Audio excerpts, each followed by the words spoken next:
AAC for stroke patients. ஏஏசினா என்ன, அதுக்கும் ஸ்ட்ரோக்குக்கும் என்ன சம்பந்தம் அப்படின்றத பத்தி பார்க்கலாம்.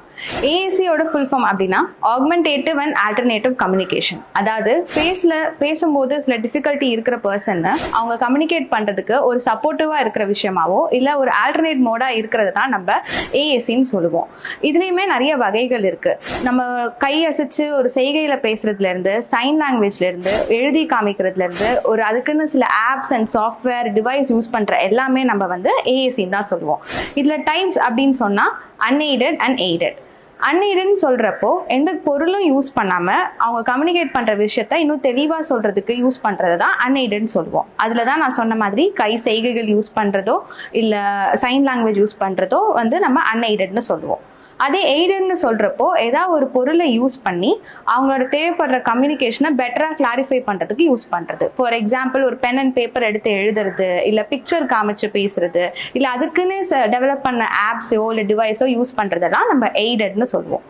இப்போ இதுக்கும் ஸ்ட்ரோக்குக்கும் என்ன சம்பந்தம் அப்படின்னு கேட்டீங்கன்னா, ஸ்ட்ரோக்னால பாதிக்கப்படுறவங்க எல்லாருக்கும் பேசுறதுலயோ இல்ல தெளிவா கம்யூனிகேட் பண்றதுலயோ நிறைய டிஃபிகல்ட்டிஸ் இருக்கு.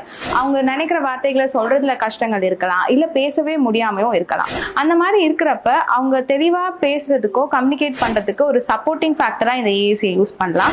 இல்ல பேசவே முடியாம இருக்கிறனால அதுக்கு ஒரு ஆல்டர்னேட் மோடாவோ இந்த ஏஏசியை நம்ம யூஸ் பண்ணலாம். இப்போ ஏஏசியை பத்தி காமனா நிறைய மிஸ் அண்டர்ஸ்டாண்டிங் இருக்கு. அதாவது ரொம்ப பேசவே முடியாம இருக்கிற கடைசி ஆப்ஷன் இருக்கிற பேஷண்ட்ஸ்க்கு மட்டும்தான் ஏஏசி கொடுக்கணும், இல்ல இது கொடுக்கறனால அவங்களால வாய் திறந்து பேச முடியாது, அவங்களோட ஸ்பீச் டெவலப்மெண்ட் கம்மி ஆயிடும், அந்த மாதிரி நிறைய மிஸ் அண்டர்ஸ்டாண்டிங் இருக்கு. ஆக்சுவலி ஏஏசி என்னைக்குமே நம்ம வெர்பல் அவுட்புட்டை குறைக்க போறது கிடையாது.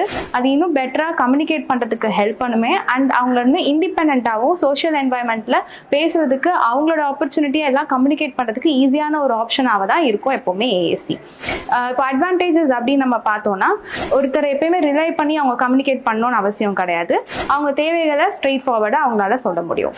இப்போ யாருக்கு ஏஏசி கொடுக்கணும், இந்த பேஷண்ட்டுக்கு அது தேவையா இல்லையா அப்படின்றத அவங்க தெரிஞ்சுக்கணும் அப்படின்னா ஒரு ஸ்பீச் தெரபிஸ்ட் அவங்க கன்சல்ட் பண்ற மாதிரி இருக்கும். ஃபர்ஸ்ட் அவங்கள டீட்டெயிலா அசஸ் பண்ணி அவங்களுக்கு பேசுறதுல என்னென்ன டிஃபிகல்ட்டி இருக்குன்னு கண்டுபிடிப்பாங்க. அதை வச்சுட்டு அவங்களுக்கு தேவையான கரெக்டான ஏஏசி எதுன்றத கொடுப்பாங்க. அது அவங்க கம்யூனிகேட் பண்றதுக்கு ஒரு ஹெல்ப்ஃபுல்லான ஆப்ஷனா இருக்கும்.